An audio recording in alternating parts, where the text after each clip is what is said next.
It started with a notification. I was halfway through a business trip in another state when my phone buzzed. Motion detected, backyard camera. Confused, I tapped the feed. My blood ran cold. There were people on my property. A lot of them. Crews were setting up massive white tents, tables, and speakers in the backyard of my lakeside cabin. Within hours, more footage rolled in, florists, catering vans, even a white arch near the water. I couldn't believe it. I zoomed in on one of the event signs. My name wasn't on it. Karen Johnson and Craig Bennett, August 3 RD ***. Karen ***. My HOA president. My friendly neighbor. She was throwing a wedding on my private property. I called her immediately. No answer.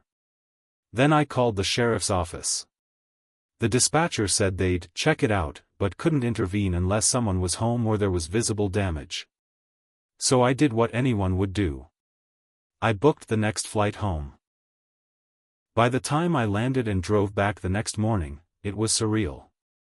I pulled up to a scene out of a bridal magazine. 200+ guests. White chairs arranged in rows. Loud music.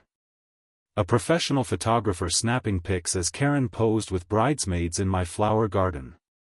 A security guard at the entrance stopped me. "This is a private event," he said. "Exactly," I said. ***, it's my property, ***. I shoved past the guard and marched across my lawn. Karen turned in mid-laugh, her champagne glass freezing in midair when she saw me. "What are you doing here?" she asked, as if I were the intruder. "I live here."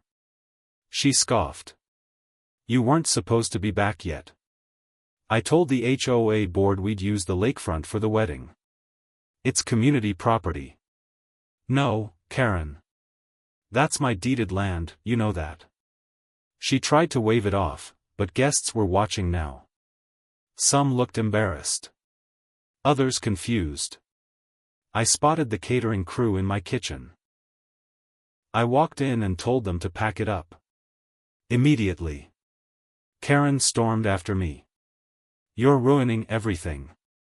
Craig's family flew in from Ohio." "Call a hotel," I said. "This is trespassing." That's when she made her second mistake. She called the police. 10 minutes later, a squad car rolled up. Karen looked smug again, until the officer walked over and asked for her name. "This is Mr. Blake's private property," he said to her. "Your name's not on the title. He's already filed a complaint." Karen stammered. But the HOA. We checked. This is outside HOA boundaries. This is a private parcel. Craig, the poor groom, tried to salvage it, but the police shut the whole event down.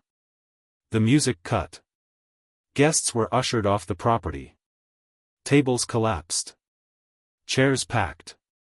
The bride's perfect day? Over, ***. She screamed at me in front of everyone. Said I was heartless, jealous, and vindictive. But I just stood on my porch and watched them leave. The cleanup cost? Over $10,000 in damages.